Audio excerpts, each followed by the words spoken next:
네,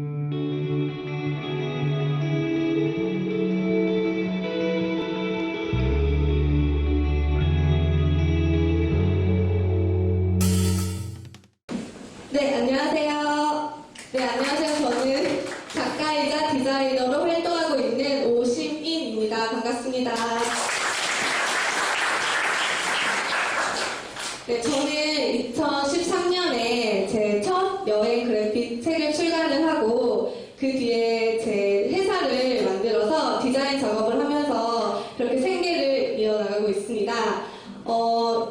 모든 일에는 이제 스텝 바이 스텝이 있듯이 저도 이런 과정을 거치면서 여러 단계를 거쳐왔는데요. 그 중에서 제 첫 번째 스텝이었던 제가 책을 처음 출간을 했을 때 이야기를 간단하게 들려드리고 싶습니다.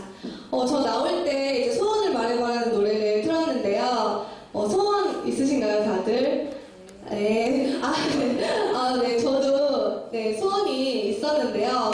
어렸을 때부터 꿈꿔오던 그런 큰 꿈이나 소원이 아니어도, 우리 때때로, 나도 이런 거 해보고 싶다. 나도 이거 하면 잘할 수 있을 것 같은데 하는 게 있는 것 같아요. 예를 들면, 예쁜 카페에서 커피를 마실 때, 나도 이런 카페를 한번 해보고 싶다. 멋있는 영화를 볼 때도 나도 이런 영화를 만들어보고 싶다 라든지 그런 창작의 욕구가 생길 때가 가끔 있는 것 같은데요. 저도 그런 창작의 욕구가 갑자기 생겼을 때가 있었습니다. 제가 21살 때 이제 대학교 2학년 때였는데요. 제가 돈을 많이 있던 학생은 아니어서 외국에 한 번도 나가본 적도 없었고 비행기도 타본 적이 없었어요. 그러던 중에 학교에서 보내주는 그런 어학연수 프로그램에 이렇게 지원을 하게 돼서 그 프로그램을 참여하게 되는데 그때 제가 외국 생활이 너무 궁금해서 서점에서 이런저런 책을 찾아보게 되었습니다. 그때 저는 왜 이런 책은 없을까? 나도 이런 책을 만들어 볼 수 있지 않을까? 하는 생각을 했고 그때 그런 생각을 하면 또 당연히 이런 생각이 들죠. 너가 갑자기 어떻게 책을 만드니? 넌 출판에 아무런 지식이나 연구도 없고 그리고 그런 경험도 전혀 없는데 라는 생각이 들었지만 그때 제가 접했던 메시지가 있었습니다.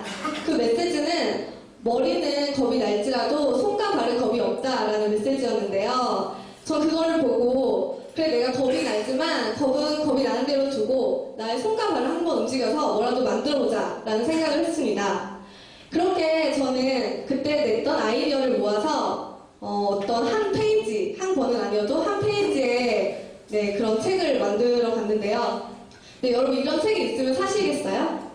네. 네? 네. 저는 굉장히 실망을 했습니다. 그 반응도 별로 안 좋았고 아무에게도 도움이 되지 않을 것 같은 그런 페이지였다고 생각을 했어요. 그래서 이렇게 포기를 해야 되나 싶다가 그래도 뭔가 또 방법을 한번 찾아보자 싶어서 사람들한테 어떻게 하면 좋은 책을 만들 수 있을까요? 라고 물어봤고 저는 이렇게 외국인이 말하는 부분을 독자랑 이렇게 인터랙션을 할 수 있고 이렇게 제 얼굴을 다 빼고 여기에 외국 생활을 하는 것처럼 길거리를 다니며 길거리가 나오는 그런 인터랙션이 가능한 책을 만들어보자는 생각을 했습니다. 그리고 그런 정보들을 제가 쉽게 또 디자인을 해서 책에 넣고 싶다라는 생각을 했는데요. 이런 생각을 하고 나니까 정말로 내가 이걸 만들 수 있지 않을까 하는 생각이 들었고 한국으로 돌아가지 않고 그걸 가지고 그대로 뉴욕이란 도시로 티켓을 끊어서 날아가게 되었습니다. 저의 첫 뉴욕은 굉장히 힘들었어요. 저는 그때도 아는 사람도 한 명도 없었고 돈도 없었고 이제 뭐가 없었을까요? 경험도 없었고 굉장히 힘들었는데 이제 또 이렇게 걱정을 하지 말고 또 손과 발을 한번 움직여보자 라고 해서 집도 구했고 아르바이트도 구했고 그리고 다시 책의 구성을 처음부터 짜기 시작을 했습니다. 그렇게 책의 구성을 짜니까 책의 목차가 나오게 됐고 그 목차대로 이런 외국인이 말하는 그런 대본을 쓸 수가 있게 되었는데요. 그 대본을 다 쓰고 나서 영어로 조금 바꿨지만 제가 영어를 이제 배우긴 했지만 그렇게 잘하는 건 아니니까 또 강수해줄 사람을 찾기 위해서 포스터도 붙이고 이런 노력 끝에 대본이 완성이 됐습니다. 그렇게 완성된 대본을 가지고 길거리로 나가서 이제 외국 친구들에게 이걸 한번 읽어봐 줄 수 있니? 라는 부탁을 했고 그 부탁을 했던 친구들이 이런 장면을 만들게 해주었는데요. 이것도 당연히 책으로 낼 수 없는 장면이었습니다. 이렇게 나중에 보면 영상도 있지만 술을 먹고 난동을 피우시고 이렇게 좀 힘든 장면이 나왔는데요. 저는 또 다시 실망을 했습니다. 그렇지만 또 방법이 있지 않을까? 라는 생각을 했고 또 뭔가를 해보자 라고 생각해서 뉴욕에 있는 배우들을 구하기 위해서 배우 구함이라는 포스터를 만들어서 뉴욕의 곳곳과 배우 학교에 다 붙였습니다. 그래서 연락이 왔을까요? 네, 당연히 연락이 오지 않았죠. 그래서 연락이 오지 않았지만 또 다시 그래도 다른 방법이 있지 않을까? 하면서 또 손발을 움직여봤고 이걸 붙이다가 만난 사람에게 너네는 이런 정보 어디서 얻니? 라고 물어봤고 거기서 말을 해준 사이트에 이런 프로젝트가 어떤 프로젝트고 내가 너희들에게 물론 돈은 줄 수 없지만 음식도 사줄 수 있고 또 디자인 명함을 만들어서 줄 수 있다고 그런 샘플을 또 만들어서 같이 올렸습니다. 이거라도 안 되면 이제 진짜 돌아가야겠다고 생각을 했는데요. 신기하게도 다음날 50명도 아니고 무려 500명이 넘는 뉴욕 배우들이 저에게 같이 하고 싶다고 메일을 보내주었습니다. 그렇게 해서 저는 이때도 물론 내가 메일을 받았지만 나를 실제로 보면 정말 어디 회사에서 나온 것도 아니고 영어도 잘 못하는 애가 내 그 연기 커리어에 도움이 될 수 있을까? 라고 생각해서 안 해줄 거라고 생각을 했습니다. 그렇지만 또 가서 오디션들은 없어도 스타벅스 같은 데에서 대화를 하고 이렇게 수많은 이제 외국 친구들을 배우로 섭외를 할 수 있게 되었습니다. 네, 그렇게 하고 저는 이제 배우 섭외를 했으니 또 장소 섭외를 했어야 했는데요. 장소 섭외는 이제 카페나 레스토랑, 옷가게 이런 다양한 장소를 섭외해야 됐었는데 이때도 뉴욕의 아이덴티티가 강한 사람들이 장소를 빌려주지 않을 거라는 생각이 당연히 있었지만 그래도 한 블럭마다 가서 왜 이게 홍보가 될 거고 여기에 나오면 뭐가 좋은지를 설명을 하고 정말 수많은 또 장소들을 실제로 섭외를 할 수 있게 되었습니다.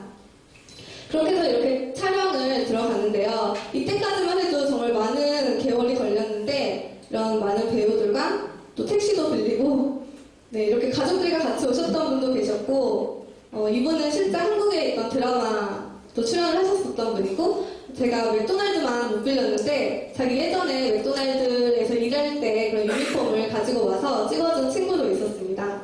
그래서 여기는 이제 소호에 굉장히 멋있었던 옷가게인데 여기도 빌렸었어요. 근데 이때 제가 촬영을 하러 왔는데 굉장히 큰 이제 촬영팀이 예쁜 리포터랑 같이 와서 자기들이 빌렸다고 하더라고요. 그래서 서로 누가 빌렸냐 이렇게 좀 옥신각신 하다가 한 명이 안에서 찍을 때 밖에서 찍으세요 이렇게 했는데 제가 그 촬영팀에 굉장히 기가 죽어서 또 굉장히 기가 죽어 있었는데 제 배우가 열심히 이렇게 연기를 해주어서 재미있는 촬영을 같이 할 수 있게 되었습니다. 또 엠파이어 스테이트 빌딩도 너무 많이 올라가니까 나중에는 그냥 공짜로 올려 보내주시기도 했고 저희 집에 이렇게 와준 배우가 계속 옷을 갈아입으면서 촬영을 해주기도 했습니다. 네, 그렇게 수개월 동안 저는 배우와 장소들을 섭외를 해서 책에 나오는 많은 촬영을 할 수가 있었는데요. 그러던 중에 위기 비슷한 거에 제가 빠지게 됩니다. 돈이 너무 없어서 이제 좀 가난한 지역, 좀 싼 지역으로 이사를 갔는데 여기가 예전에 미국의 크라임수 1위였던 굉장히 무서운 지역이었고 저는 여기서 내 카메라나 이런 걸 다 뺏길 것 같아서 어떻게 할까 고민을 하다가 밤에는 그냥 돌아다니지 않고 낮에는 제 이런 짐을 들고 정신 나간 사람처럼 흉내를 내면서 이렇게 짐을 뺏기지 않기 위해 돌아다녔습니다. 네, 그렇게 해서 저는 제 작업물도 지킬 수가 있었고 또 이때 집에 많이 있다 보니까 그래픽 작업도 많이 하게 돼서 이때도 처음 이제 일러스트를 시작하던 때여서 내 일러스트를 어떻게 책에 넣겠어 이런 생각이 물론 들었지만 연습을 많이 하고 또 무료 강의도 많이 보면서 이렇게 집에서 많이 연습을 하다 보니까 실제로 많이 그래픽이 그려졌고 그걸 책에 실릴 수가 있게 되었습니다. 그래서 이런 많은 샘플들을 가지고 한국에 돌아올 수 있게 되었고요. 또 한국에 돌아왔으니까 이제 출판사를 찾아야 되잖아요. 출판사를 찾을 때에도 나랑 누가 책을 내주겠어 라는 생각이 바로 들었지만 그래도 또 손과 발을 움직여보자 라는 생각으로 왜 이 책을 내야 하고 이 책이 왜 잘 팔릴 것이고 도움이 될 건지 이런 것들 정리해서 샘플과 함께 출판사에 컨택을 했고 그 결과 두 번째 만에 정말 유명한 출판사에서 계약을 하게 되어서 계약을 하게 되었고, 이게 또 기존에 없던 책이어서 많은 편집의 과정을 거쳐서 제가 2년 전에 상상했던 그 책이 진짜로 세상에 이렇게 나올 수 있게 되었습니다. 네, 저는 이 책을 또 포트폴리오 삼아서 많은 디자인 작업을 받을 수 있게 되었고, 그리고 이 책을 판 돈으로 사무실에 보증금을 낼 수 있게 되어서 또 저의 새로운 디자인 회사를 만드는데 또 다른 원스텝이 되어 주었습니다. 저는 이러한 과정을 거치면서 단지 한 페이지가 그 한 페이지라는 원스텝이 책이 되었고 그 책이 또 저의 회사가 되는 그런 경험을 했는데요. 그래서 저는 이런 원스텝의 그런 중요성을 강조하고 싶었고요. 그리고 이런 원스텝에서 또 스텝으로 밟아갈 때 계속 나아가는 방법은 이제 비록 머리는 겁이 날지라도 손과 발을 움직이자라는 메시지를 전달하고 싶었습니다. 영화 하늘을 걷는 남자라는 제가 좋아하는 영화가 있는데요. 여기서는 이런 말이 나옵니다. 모든 위대한 업적의 시작은 원스텝에서 시작된다. 이분은 이렇게 외주를 타는, 빌딩사에서 외주를 타는 그런 역할로 나오시는데 되게 실하긴 하지만 저는 이제 사람의 개개인의 인생은 이런 외줄보다는 조금 다르다고, 이런 외줄과는 다르다고 생각하는데요. 제가 첫 페이지가 성공적이지 못했듯이 이런 원스텝이 조금 삐끗하더라도 당신의 위대한 업적에 도움이 될 수 있을 거라고 생각을 했습니다. 네, 여러분이 혹시 주저하고 있는 일이 있다면 이렇게 삐끗하더라도 원스텝을 밟아보시길 바라고요. 그리고 또 그렇게 손 발을 움직여서 액션 나우 하는 데 도움이 되었으면 좋겠습니다. 감사합니다.